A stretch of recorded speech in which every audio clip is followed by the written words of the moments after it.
Welcome කියලා පිළිගන්නවා අපේ ඩෙල්ෆ් මීඩියා YouTube channel එකට. අද අපි පටන් ගන්නේ වෙබ් ඩෙවලොප්මන්ට් සීරීස් එක. මේ සීරීස් එකෙන් ඔයාලට තනියම වෙබ් එකක් ඩෙවලොප් කරගන්න අවශ්‍ය කරන සියලුම ධර්ම ලබා දෙන්න බලාපොරොත්තු වෙනවා. ඒ වගේම මේ සීරීස් එක අතරතුර ඔයාලට තනියම දරාස් අලි eBay වගේ e-commerce full site එකක් හදාගන්න විදිහත් අපි කියලා දෙනවා. එහෙනම් අපි වැඩි පටන් ගමු. අද මේ වීඩියෝ එකෙන් ඔයාලට මේක කරන්න අවශ්‍ය කරන දේවල් ගැන කියන්නම්. ඊළඟ වීඩියෝ එකේ ඉඳන් අපි කෝඩින් පාර්ට් එක පටන් ගමු. හරි අපිට මුලින්ම ඕනේ කරන්නේ අපි හදන පේජ් එක රන් කරන්න අවශ්‍ය කරන බ්‍රවුස් එකක්. ඒකට ඔයාලට යූස් කරන්න පුළුවන් Chrome browser එක. මම රෙකමන්ඩ් කරන Chrome browser එක. කැමති browser එක යූස් කරන්න පුළුවන්. ඒක ප්‍රශ්නයක් නැහැ. ඊට පස්සේ අපිට ඕන කරනවා text edit එකක්. මේක ඇත්තටම අවශ්‍ය නැහැ. ඔයාලට notepad එකේ වුණත් කෝඩ් ලියන්න පුළුවන්. ඒ වුණාට project එක complex වෙද්දී අපිට ලේසි හොඳ text edit එකක් තියෙනකොට. මම මේ series එකේදී යූස් කරන්නේ Visual Studio Code කියන text edit එක. ඔයාලට පුළුවන් කැමති edit එකක් යූස් කරන්න notepad++ වගේ කැමති එකක්. හරි අපි දැන් බලමු කොහොමද මේ දේවල් ඩවුන්ලෝඩ් කරගන්නේ ඉන්ස්ටෝල් කරගන්නේ කියලා.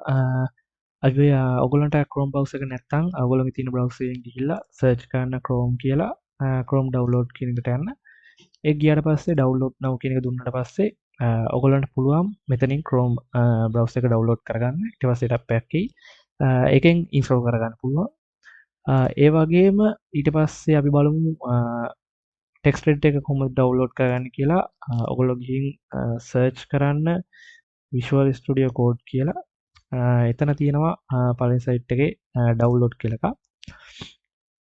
ඒ ඩවුන්ලෝඩ් කියන එකට ගියාට පස්සේ ඔයගොල්ලන්ට පේනවා ඔයගොල්ලන්ට අදාළ OS එකට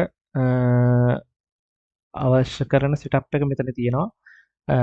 ඔයගොල්ලෝ බලලා ඔයගොල්ලෝගේ OS එකට අදාළ setup එක ඩවුන්ලෝඩ් කරගන්න. ඒක ඩවුන්ලෝඩ් කරගත්තට පස්සේ ඉන්ස්ටෝල් කරන්න තියෙන්නේ.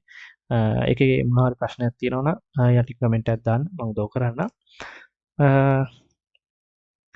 හරි එහෙනම් අපි ඊළඟ වීඩියෝ එකෙන් බලමු මේ දේවල් යූස් කරලා කොහොමද වෙබ් ඩෙවලොප්මන්ට් පටන් ගන්න කියලා. ඔයාලා තාමත් අපේ channel එකට අලුත් කෙනෙක් නම් යට තියෙන subscribe button එක click කරලා අපිත් එක්ක වෙන්න. ගිහින් එන්න සුබ දවසක්.